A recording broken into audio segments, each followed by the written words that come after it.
దేవునికి స్తోత్రం. మీ అందరికీ కూడా నా యొక్క హృదయపూర్వక వందనాలు తెలియజేసుకుంటూ ఉన్నాం.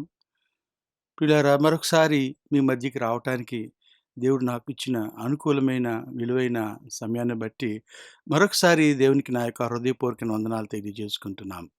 ప్రియులారా, ఈ దినం ఆహ్, యోహాను గురించిన కొన్ని మాటలు ధ్యానించాలని ఆశపడి మీ మధ్యకి వచ్చున్నాను.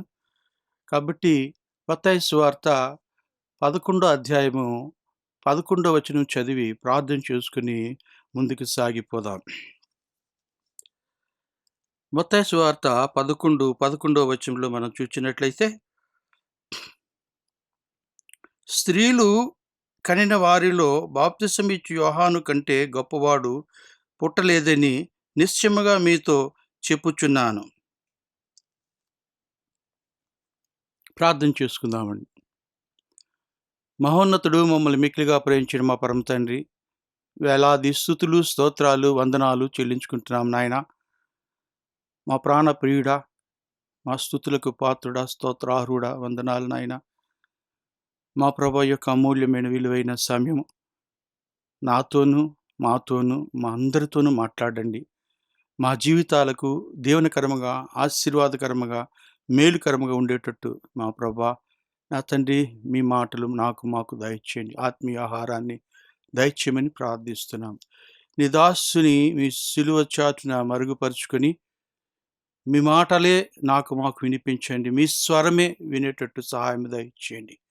ప్రభా, నా తండ్రి, మా ప్రభా, మెల్లనైన మీ స్వరము మా హృదయాలను తాకేలాగున సహాయం దయచేయండి. మా జీవితాలకు దీవెన, ఆశీర్వాదము, దిద్దుబాటు, మేలు కలుగుటట్టు కృప చూపించమని మా ప్రాణప్రియుడును, మా రక్షకుడును, మీ ప్రియ కుమారుడైన మా ప్రభు అయిన యేసుక్రీస్తు శ్రేష్టమైన నామములో మిక్కిలి విధేయులమై వినయముతో ప్రార్థన చేసి వేడుకుంటున్నాం తండ్రి. ఆమేన్. పిల్లరా, దినాని మనం యోహాను గురించిన కొన్ని మాటలు మనం తెలియజేస్తున్న జ్ఞానం చేయాలని వచ్చున్నాం. పిల్లరా, మరి ముఖ్యంగా చూసినట్లయితే ఇక్కడ యేసు క్రీస్తు ప్రభువారి మాటలు చెప్తూ ఉన్నట్లుగా మనం చూస్తున్నాం. యేసుక్రీస్తు ప్రభువారు అంటున్నారు, స్త్రీలు కనిన వారిలో బాప్తిసమిచ్చు యోహాను కంటే గొప్పవారు పుట్టలేదని నిశ్చయముగా మీతో చెప్పుచున్నాను అంటాడు. స్త్రీలు అన్న మాట చూడండి. స్త్రీలు కనిన వారిలో యోహాను గొప్పవాడని చెప్తున్నాడు. ఎందుకు గొప్పవాడు, ఎలా గొప్పవాడయ్యాడు అనే సంగతి మనం చూసుకున్నట్లయితే, ముందు ఆయన యొక్క ఫ్యామిలీ బ్యాక్గ్రౌండ్ గురించి మనం చూసినట్లయితే చక్కటి విషయాలు మనకి అర్థం అవుతాయి. లూకాసు వార్త 1 అధ్యాయములో 5వ వచనం నుంచి కొన్ని మాటలు మనం చూసినట్లయితే మనకి కొంత ఆ ఫ్యామిలీ బ్యాక్గ్రౌండ్ మనకి అర్థం అవుతుంది. ఎందుకు ఫ్యామిలీ బ్యాక్గ్రౌండ్ మనం ధ్యానించాలి అంటే, ఆ కుటుంబం ఎట్టిదో, ఆ కుటుంబంలో ఉన్న తల్లిదండ్రులు ఎట్టివారో, ఆ వంశ వృక్షం ఎటువంటిదో, దేని నుంచి ఆయన వచ్చారో అన్నది మనం తెలుసుకుంటే ఇంకా మనం బలంగా ఆ యొక్క నమ్మటానికి, విశ్వసించటానికి, బలపడటానికి ప్రయోజనకరంగా ఉంటుందని నేను మరి ఒక ఫ్యామిలీ బ్యాక్గ్రౌండ్ కూడా వెళుతూ ఉన్నాను. పిల్లలు మనం గమనించినట్లయితే లూకాసు వార్త 1 అధ్యాయం 5 నుంచి 16 వచనాలు మనం చూసినట్లయితే అక్కడ చక్కటి మాటలు రాయబడినాయి. యూదయ దేశపు రాజైన హేరోదు దినములలో అబియా తరగతిలోనున్న జకర్యా అను ఒక యాజకుడుండెను. అతని భార్య అహరోను కుమార్తెలలో ఒకతే. ఆమె పేరు ఎలిజబెత్. వారిద్దరూ ప్రభు యొక్క సకలమైన ఆజ్ఞల చొప్పునను, న్యాయ విధుల చొప్పునను నిరపరాధులుగా నడుచుకొనుచు దేవుని దృష్టికి నీతిమంతులయ్యుండిరి. ఎలిజబెత్ గుడ్రాలైనందున వారికి పిల్లలు లేకపోయిరి, మరియు వారిద్దరూ బహుకాలము గడిచిన వృద్ధులైరి. 8వ వచనం చూసినట్లయితే, జకర్యా తన తరగతి క్రమము చొప్పున దేవుని యొదట యాజక ధర్మము జరిగించుచుండగా, యాజక మర్యాద చొప్పున ప్రభు ఆలయంలోనికి వెళ్ళి ధూపము వేయుటకు అతనికి వంతు వచ్చెను. ధూప సమయమందు ప్రజల సమూహమంతయు వెలుపల ప్రార్థన చేయుచుండగా ప్రభువు దూత ధూపవేదిక కుడివైపున నిలిచి అతనికి కనబడగా జకర్య అతని చూచి తొందరపడి భయపడిన వాడాయెను. అప్పుడు ఆ దూత అతనితో, జకర్య భయపడకము, నీ ప్రార్థన వినబడినది. నీ భార్య అయిన ఎలిజబెతు నీకు కుమారుని కనును. అతనికి యోహాను అను పేరు పెట్టుదువు అన్నారు. ఇక్కడ మనం చూసినట్లయితే ఈ తల్లిదండ్రుల యొక్క యొక్క విట్నెస్ మనం చూసినట్లయితే, జకర్య ఎలిజబెత్ యొక్క ఆ విట్నెస్ మనం చూసినట్లయితే వారు ఒక మోడల్ ఫ్యామిలీలా కనబడుతూ ఉన్నారు. ఒక మాదిరి కలిగిన కుటుంబంగా కనబడుతూ ఉన్నారు.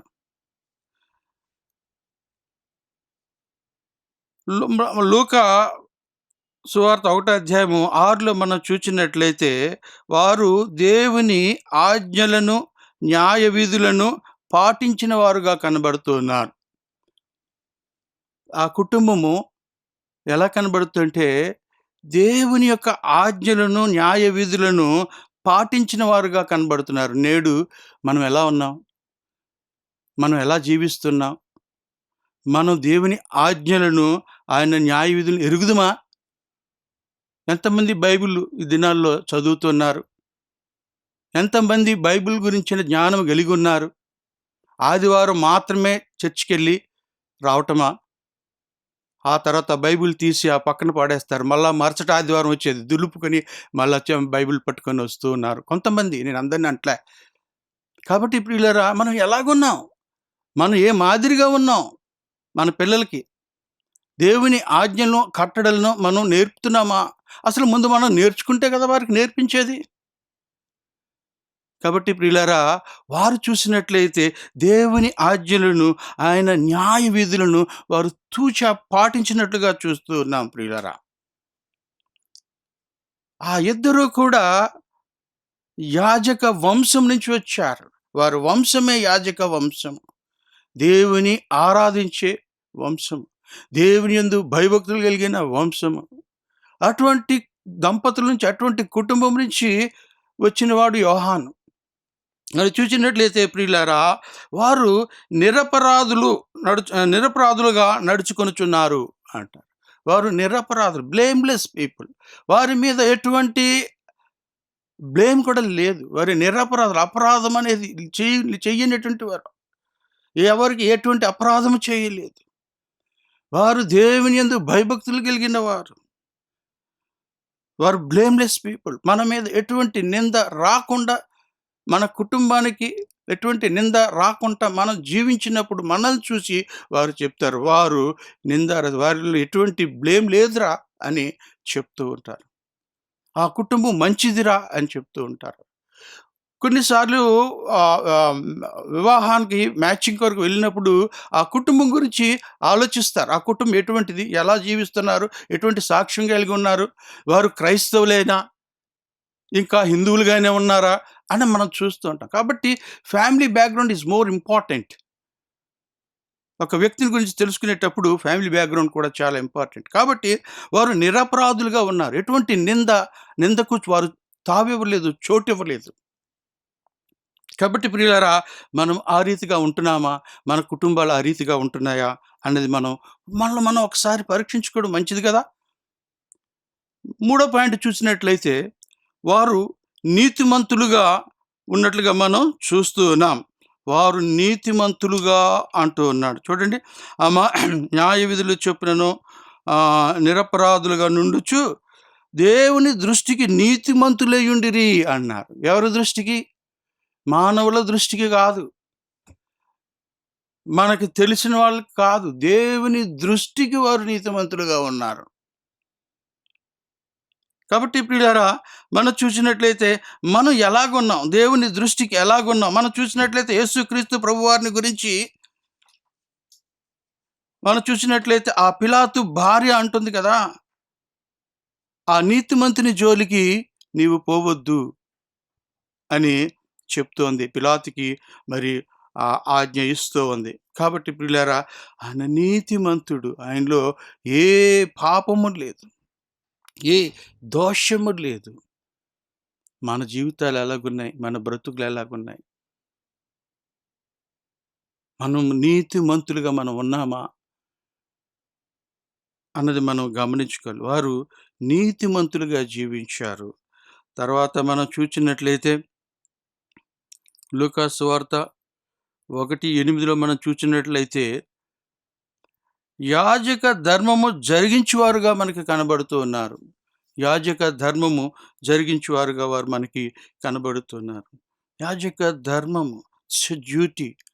యాజకత్వం చేసినప్పుడు వారు మరి వారి ధర్మాన్ని తప్పక పాటిస్తున్నట్టుగా మనం చూస్తున్నాము. మనం మన దేవుని ఆరాధిస్తున్నాం. మనము రాజులైన యాజక వంశముగా దేవుడు యేసుక్రీస్తు ప్రభువునందు మనల్ని చేసినప్పుడు మనం కూడా యాజకులమే. మనం ఎలా ప్రవర్తిస్తూ ఉన్నాం గమనించండి ప్రియులారా. వారు వారు ఎలాగున్నారంటే దేవుని ఆజ్ఞలను, న్యాయ విధులను పాటించిన వారుగా చూస్తున్నాం. నిరపరాధులుగా నడుచుకున్నట్టు చూస్తున్నాం. మూడోది నీతిమంతులుగా వారు నడుచుకుంటూ మనం చూస్తున్నాం. వారు నీతిమంతులు అన్న దగ్గర ఒక పాయింట్ మరొకసారి గుర్తు చేసుకుందాం. సంఖ్యాకాండం 16:13లో చూచినట్లయితే దాతాను, అబీరాములు ఏ రీతిగా వారు ప్రవర్తించారో మనకు తెలుసు కదా. మోషేను మీద వారు సనిగారు. ఆఖరికి వారు శాపము పొందారు. భూమి నెరవేర్చి వారిని మింగివేసినట్లుగా మనం చూస్తున్నాం. అలాగే మనం చూసినట్లయితే యాజక ధర్మము చొప్పున జరిగించారు. డ్యూటీ వారి క్రమం తప్పకుండా వారు పాటిస్తున్నట్లుగా మనం చూస్తున్నాం ప్రియులారా. నాలుగవదిగా చూసినట్లయితే ఐదవదిగా చూసినట్లయితే యాజక మర్యాద చొప్పున వారు నడుచుకున్నట్లుగా మనం చూస్తున్నాం. యాజక మర్యాద ఒక ప్యాటర్న్, ఒక పద్ధతిలో వారు ఆ యొక్క యాజక ధర్మాన్ని జరిగిస్తున్నట్లుగా చూస్తున్నాం. యాజక క్రమము చొప్పున వారు నడుచున్నట్లుగా మనం చూస్తూ ఉన్నాం. నిజమే, ఈ దినాలు చాలామంది ఈ దినాలలో క్రమము తప్పి వారు సొంత పద్ధతులను, సొంత ఆచారాలు, సొంత రూల్స్ పెట్టుకుంటూ వారికి నచ్చిన పద్ధతిలో వారు నడుచుకుంటున్నారు గానీ, అది వాక్యానుసారముగా ఉన్నదా లేదా అన్నది ఎవరు కూడా చూడటం లేదు. కాబట్టి అప్పుడు వాళ్ళైతే ఎలా నడుచుకున్నారు? అక్కడ జకర్యా తన తరగతి క్రమము చొప్పున అన్నాడు. ఆ క్రమములో నడిచాడు. ఆ పద్ధతిలో, ఆ సిస్టమ్‌లో వారు నియమించిన ఒక నియమం ప్రకారంగా ఆయన నడిచినట్టుగా మనం చూస్తున్నాం.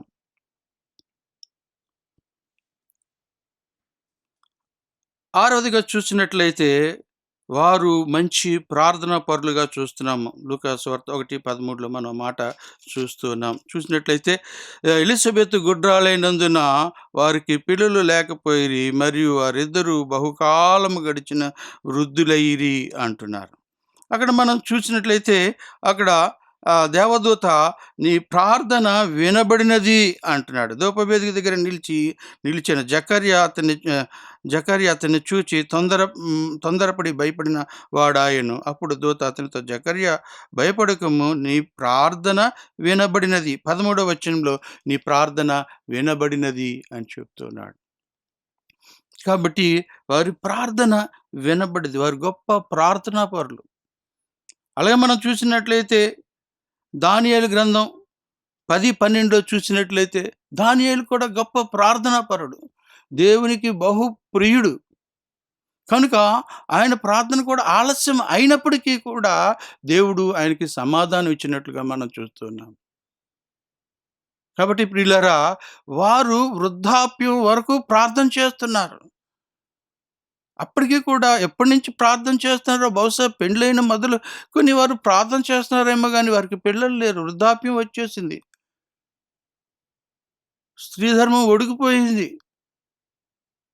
ఆ టైంలో దూత వచ్చి వారికి ఇలాగున మీ ప్రార్థన ఆలకించింది, నీకు కుమారుడు పుడతాడని చెప్పి ఆ ప్రార్థనకి సమాధానం ఆలస్యమైనప్పటికీ వారి ప్రార్థన దేవుడు ఆలకించి శ్రేష్టమైనది ఆ బిడ్డను వారికి అనుగ్రహించినట్టుగా మనం చూస్తున్నాం. ఇటువంటి ఫ్యామిలీ చూడండి, చక్కటి ఫ్యామిలీ చూస్తున్నాం. తర్వాత వారు దర్శనమొందిన వాడు జకర్యా దర్శనమొందినటువంటి వాడు. దర్శనం సాధారణంగా దొరకడం చాలా అరుదు. కానీ చాలామంది దర్శనాల్లో నాకు దేవుడు కనపడ్డాడు, రాత్రి మాట్లాడాడు, ఇదిగో అక్కడున్నప్పుడు మాట్లాడాడు, ఇక్కడున్నప్పుడు మాట్లాడాడు. కానీ దర్శనం దొరకడం చాలా అరుదు.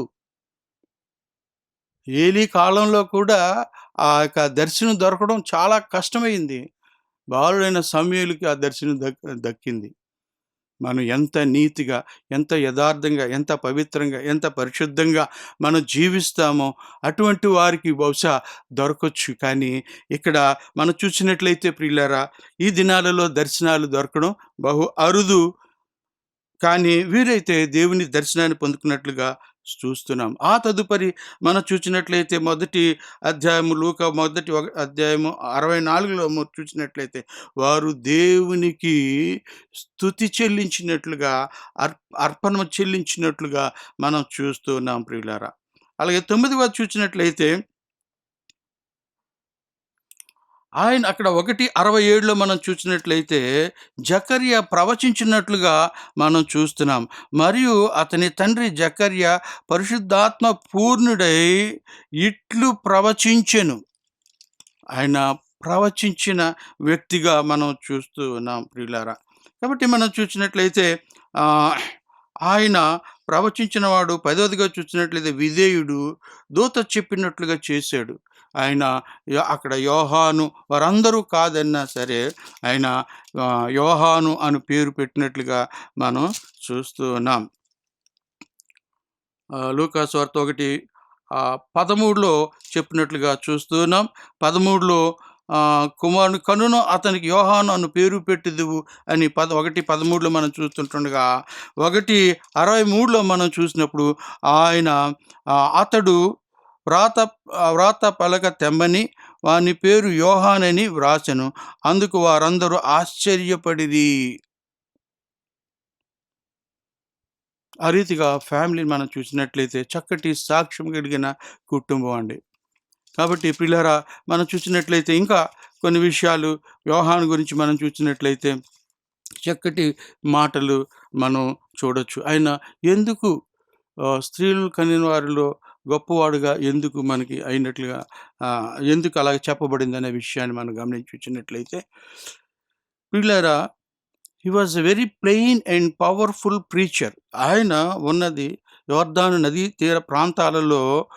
ఆయన కొద్ది కాలమే ఆయన దేవుని యొక్క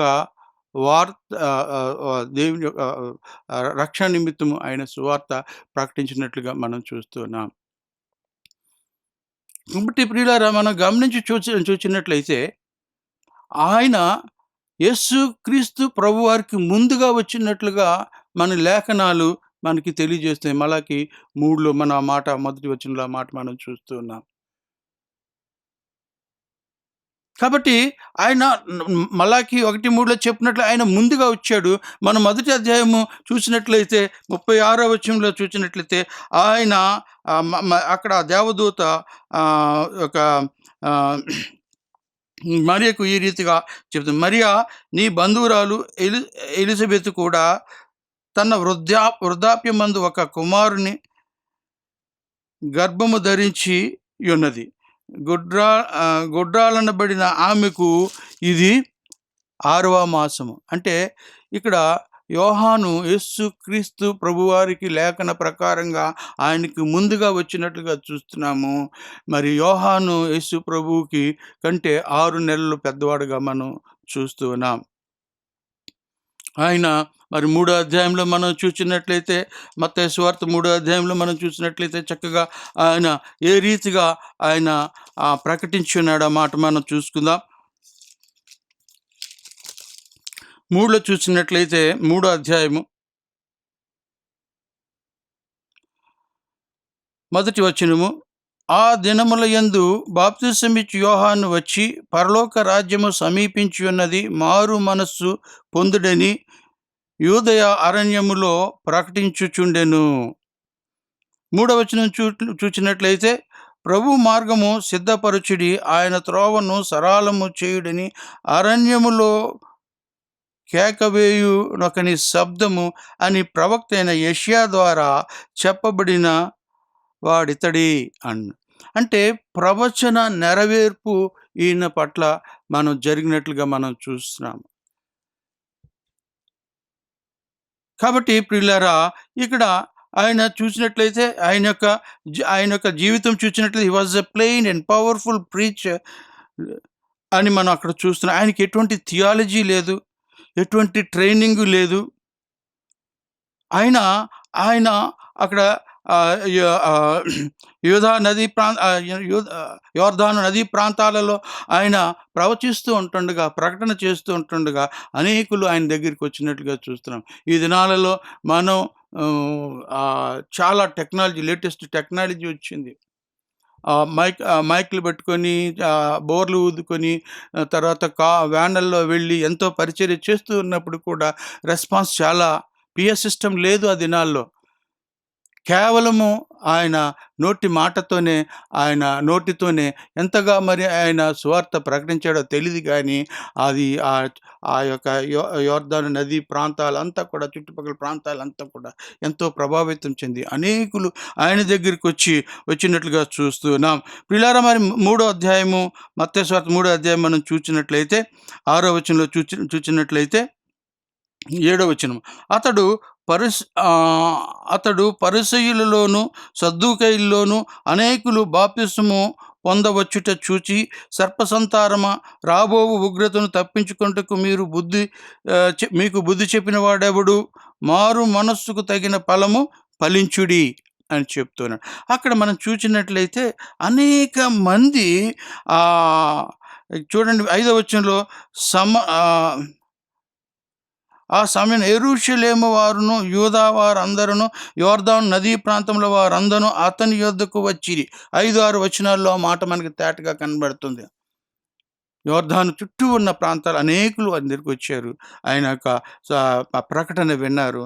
అనేకులు మారు మనస్సు పొంది బాప్తిసం తీసుకోవటానికి వచ్చినట్టుగా మనం చూస్తున్నాం. దీన్ని బట్టి చూస్తే he was a plain and powerful preacher with in a short time, effective work he has done అనమాట. తక్కువ సమయంలోనే మరి ఆయన ఉన్నది మహా అయితే యేసుక్రీస్తు ప్రభువారికి ముందుగానే ఆయన శిరశ్ఛేదం చేయబడ్డది. ఆ తక్కువ సమయంలోనే ఆయన ప్రసంగం ద్వారా అనేకులను ప్రభావితం చేశారు.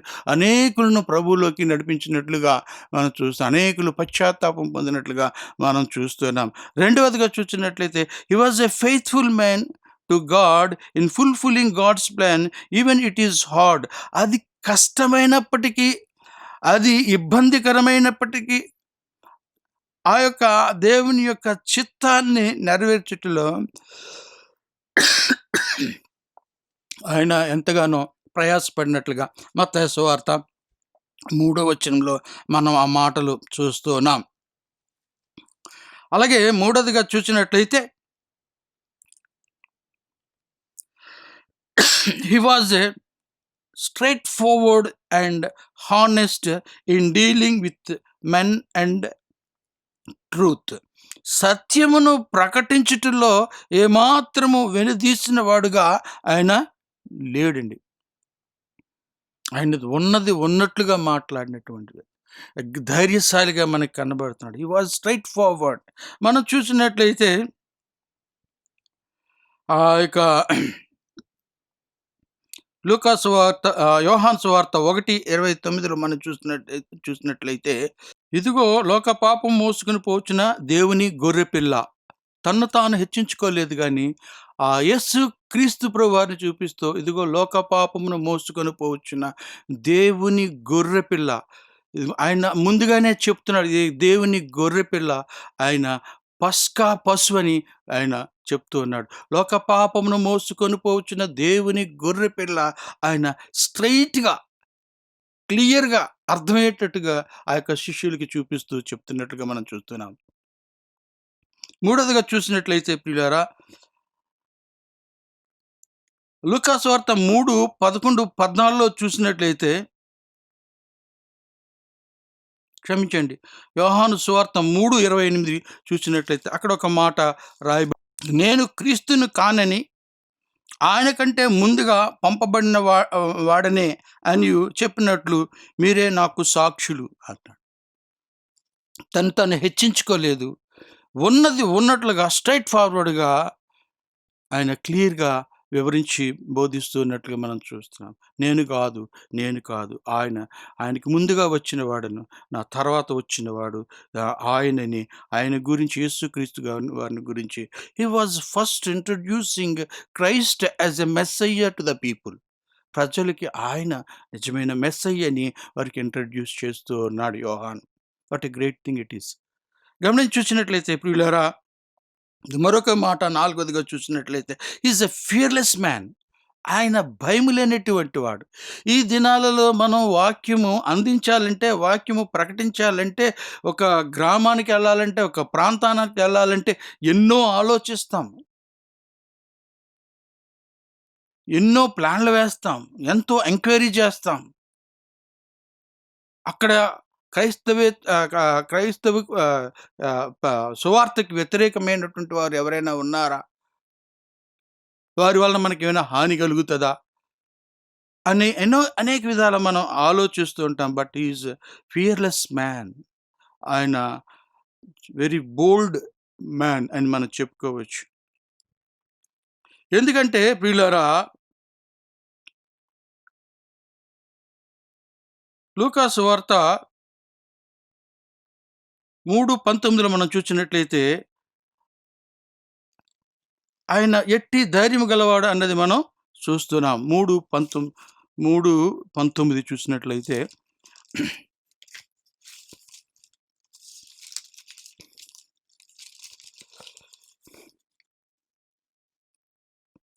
అక్కడ మనం చూసినట్లయితే అయితే చతుర్థాధిపతి అయిన హేరోదు చేసిన సకల దుష్కార్యముల నిమిత్తము అతని సోదరిని అతని సోదరుని భార్య అయిన హేరోదియ నిమిత్తమును యోహాను అతన్ని నందుకు అని మాటలు మనం చూస్తున్నాం.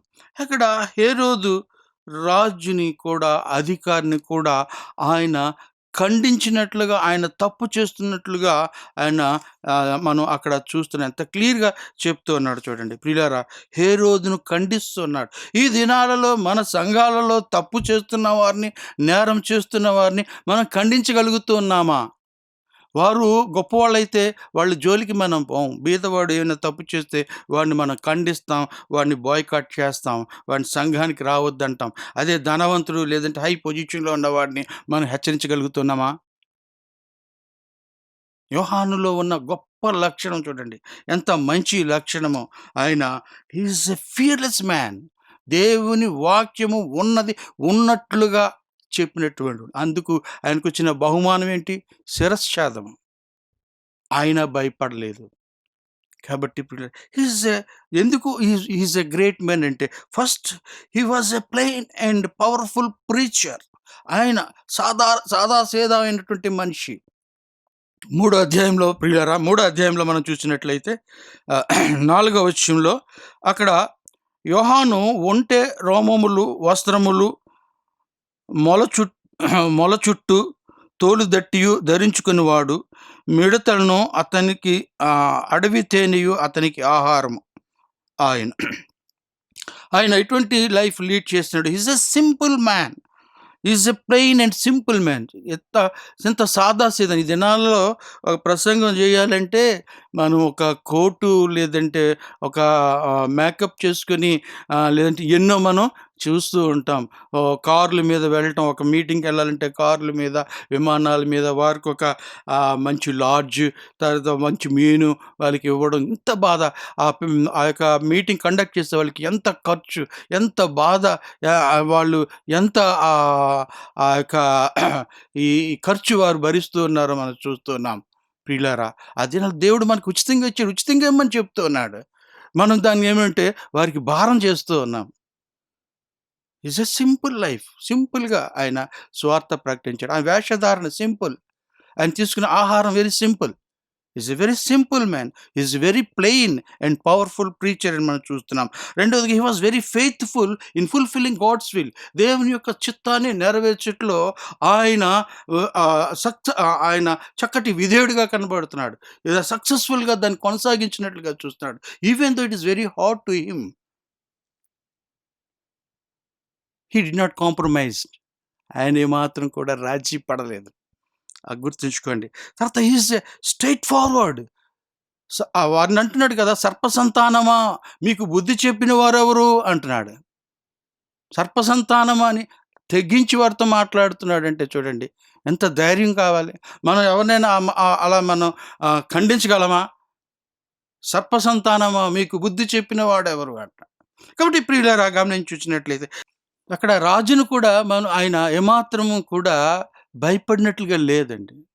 దేవుని పక్షాన ఉన్నప్పుడు రాజుకి మనం భయపడవలసిన పనేముంది? షద్రకు, మేషక, అబేద్నెగోలు రాజుకి భయపడ్డారా? ప్రభుకు దేవుని కొరకు నిలబడ్డారు. దేవుడే దిగివచ్చాడు. Is a fearless man.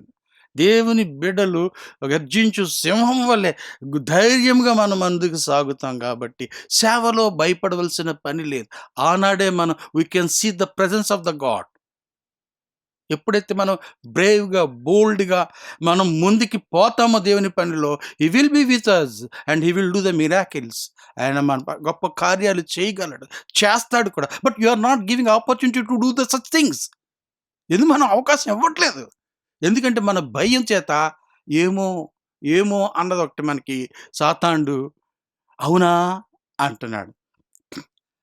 అవ్వతో అవునా? ఇది నిజమా? ఇటువంటి డౌట్స్ వచ్చి మనం వెనకంజ వేస్తున్నాం గానీ, ఎప్పుడైతే మనం ప్రభు కొరకు గట్టిగా నిలబడతామో ప్రభువు మనకు తోడుగా ఉంటాడు. షద్రకు, మేషకు, అబేద్నెగోలకు తోడుగా ఉన్న దేవుడు మనకు కూడా తోడుగా ఉంటాడు. మనల్ని నడిపిస్తాడు. సచ్ ఎ ఫియర్‌లెస్ మ్యాన్ అని మనం చెప్పుకోవచ్చు. వీళ్ళారా ఐదవదిగా చూసినట్లయితే his vocabulary was a very simple and unambiguous. Heart touching message అని ఐదవదిగా మనం చూస్తున్నాం.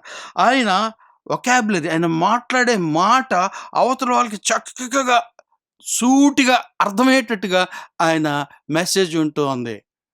ఆయన మాట్లాడుతూ ఉన్నాడు. ఆయన మెసేజ్ అంత సూటిగా ఉంటుంది. అందుకే ఇందాకల మనం చెప్పుకున్నట్లుగా సర్ప సంతానమా మీకు బుద్ధి చెప్పిన వాడెవడు అన్నాడు. కాబట్టి ప్రియులారా మనం చూసినట్లయితే మరి మత్తయి సువార్త 10 మత్తయి సువార్త 3 10-11 వచనాలు చూసినట్లయితే ఇప్పుడే గొడ్డలి చెట్టు వేరున ఉంచబడినది గనుక మంచి ఫలములు ఫలింపని ప్రతి చెట్టును నరకబడి అగ్నిలో వేయబడును. మారు మనసు నిమిత్తము నేను నీళ్లతో బాప్తిసమిచ్చుచున్నాను. అయితే నా వెనుక వచ్చువాడు నాకంటే శక్తిమంతుడు. ఆయన చెప్పులు మోయుటకైనను నేను పాత్రుడను కాను. ఆయన పరిశుద్ధాత్మలోను అగ్నితోనూ మీకు బాప్తిసమిచ్చును అని మనం మాటలు చూస్తున్నాం. 10-11 వచనాలు చూసినట్లయితే ఆయన తేటగా చెప్తున్నాడు. మీరు మారు మనస్సు పొందని ఎడల ఇదిగో గొడ్డలి చెట్టు వేరున ఉంచబడి ఉన్నది అని చెప్తున్నాడు. His message is very simple, very understandable. తర్వాత హార్ట్ టచింగ్ మెసేజ్. కాబట్టి ప్రియులారా మనం గమనించి చూసినట్లయితే హార్ట్ టచింగ్ మెసేజ్ మనం చూస్తున్నాం. ఆయన అంత చక్కగా ఆయన మెసేజ్ అంత సింపుల్‌గా చక్కగా హార్ట్ టచింగ్‌గా ఉంటుంది. He was earnest interested in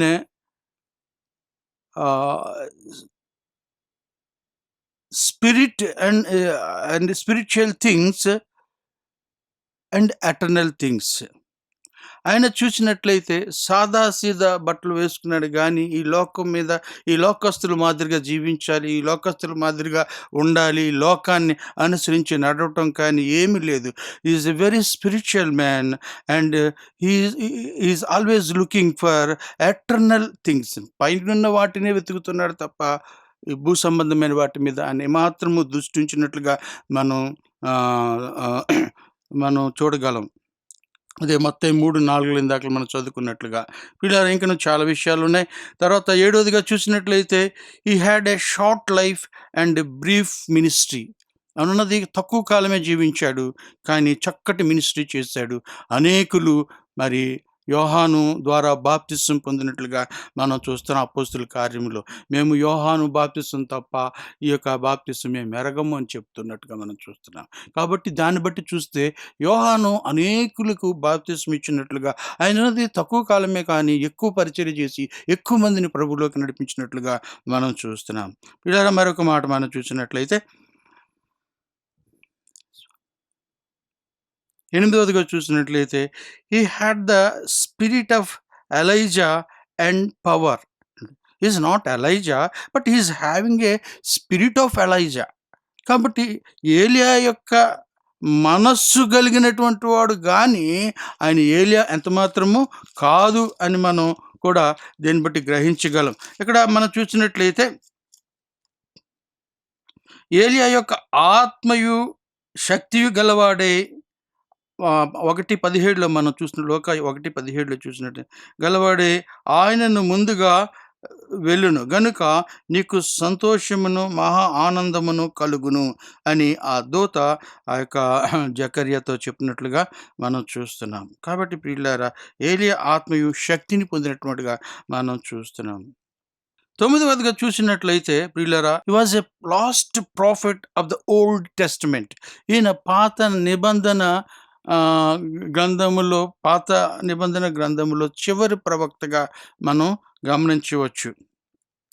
mark సువార్త 1 అధ్యాయము 1-4 వచనాలు మనం చూసినట్లయితే మనము గమనించగలము. ఐదవదిగా చూసినట్లయితే జాన్ ద బాప్టిస్ట్ అంటే John the Baptist this is for the single symbol of souls desire and intention as the. పదవదిగా మనం చూసినట్లయితే బాప్తిసం ఇచ్చే యోహాన్ గురించి మనం చూసినట్లయితే he is the man who introduce the baptism first time అన్నమాట. మొట్టమొదటిగా ఈ బాప్తిసం ఇచ్చే ఇది ఇంట్రడ్యూస్ చేసింది యోహాన్. అక్కడ మనం చూసినట్లయితే యేసుక్రీస్తు ప్రభువు వారికి యోహాను బాప్తిసం ఇచ్చే అదృష్టమైన కలిగింది. యేసుక్రీస్తు ప్రభు వారికే ఆయన బాప్తిసం ఇచ్చినట్లుగా మనం చూస్తున్నాం. పిల్లారా మరి ఈయన గొప్పవాడు కాదా? What a wonderful thing it is. Really he is a great man. So, ఆ రీతిగా ఉండాలంటే మన కుటుంబాలు కూడా మన పిల్లలకి మాదిరిగా ఉండాలి. మన పిల్లల పెంపకంలో వారి యొక్క బ్రాటప్ విషయంలో మనం ప్రాపర్ కేర్ తీసుకున్నట్లయితే వారు కూడా మరి చక్కటి బిడ్డల్ని లోకానికి అందించగలరు. ఆయన పరిచర్యకు కూడా అందించగలరు. ఆయన సేవకు కూడా అందించగలరు. కాబట్టి యోహాను మరి స్త్రీలు కన్యవారందరిలో గొప్పవాడుగా మనం చూస్తున్నాము. యేసుక్రీస్తు ప్రభువారు ఇచ్చిన సాక్ష్యము అది అది ఖచ్చితమైనది. There is no doubt in it. So, మనం యోహాన్ మాదిరిగా మనము మన పిల్లల్ని కూడా ఆ మాదిరిగా ఒక రోల్ మోడల్‌గా ఉండి మన పిల్లల్ని మనం ఆ రీతిగా పెంచుదాము. వాస్తవానికి వారు వృద్ధాప్యంలో పొందారు యోహాన్ని. యోహాను యొక్క గొప్పతనాన్ని, ఆయన చేసిన పరిచర్యని బహుశా వారి తల్లిదండ్రులు చూసి ఉండరేమో. ఎందుకంటే అప్పటికే వారు ఓల్డ్ ఏజ్‌లో ఉన్నారు కాబట్టి బహుశా వారికి ఆ అదృష్టం లేదు. కానీ మనకు అదృష్టం కలిగేటట్టు మన బిడ్డల్ని, మన మన కుమార్తెలను ప్రభువులో పెంచుదాము. ప్రభుయందు భయభక్తుల్లో పెంచుదాము. ప్రభు కొరకు పెంచుదాము. ప్రభువు కొరకే మనం జీవిద్దాం. దేవుడి మాటలు దీవించుగాక. మిమ్మల్ని మీ కుటుంబాలను దేవుడు దీవించులాగున మరి ప్రార్థన చేసుకుందాం, ముగించుకుందాం.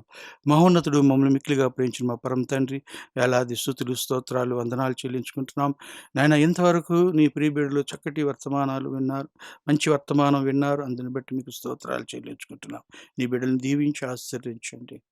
ప్రభా మీ కృపలో వారిని వర్ధిల్లజేయండి. నా ప్రభా నా తండ్రి వారి ప్రభా పిల్లలను ప్రభా వారి కుటుంబాల్ని, వారి బంధువర్గాన్ని దీవించి ఆశీర్వదించండి. వారి యొక్క పరిచర్యలను దీవించి ఆశీర్వదించండి. ప్రతి ఒక్కరూ నీ కొరకు సాక్షులుగా జీవించుటకు సహాయం దయచేయండి. మరి ముఖ్యంగా మా భారతదేశాన్ని, మా ఆంధ్ర రాష్ట్రాన్ని కృపగల హస్తాలకు అప్పగించుకుంటున్నాం నాయనా. దీవించి ఆశీర్వదించండి. ప్రభువా, పాలకులను కృపగల హస్తాలకు అప్పగించుకుంటున్నాం. తండ్రి, మీ చిత్త ప్రకారంగా వారు జరిగించుటకు సహాయం దయచేయండి. అలాగే ఈ కరోనా వైరస్ నుంచి నన్ను మమ్మల్ని అందరినీ కూడా కాచి భద్రపరచమని మీ కొరకు సాక్షులుగా మేము బ్రతికుండి, మా ప్రభువా, మేము మీ యొక్క వాక్యము, మీ యొక్క సువార్త ప్రకటించలాగున మా జీవితాలను దీవించి ఆశీర్వదించమని, ముఖ్యంగా నా తండ్రి, మా ప్రభువా, ఈ పరిచర్య చేస్తూ ప్రభువా, ఈ పరిచర్య చేయటానికి నాకు ఇచ్చిన అవకాశాన్ని బట్టి ప్రభు మరొకసారి నా హృదయపూర్వక వందనాలు చెల్లించుకుంటూ, మా ప్రాణ ప్రియుడును, మా రక్షకుడును, మీ ప్రియ కుమారుడైన యేసుక్రీస్తు నామములో ప్రార్థన చేసి వేడుకుంటున్నాం తండ్రి. ఆమేన్. God bless you. God bless you అమ్మా.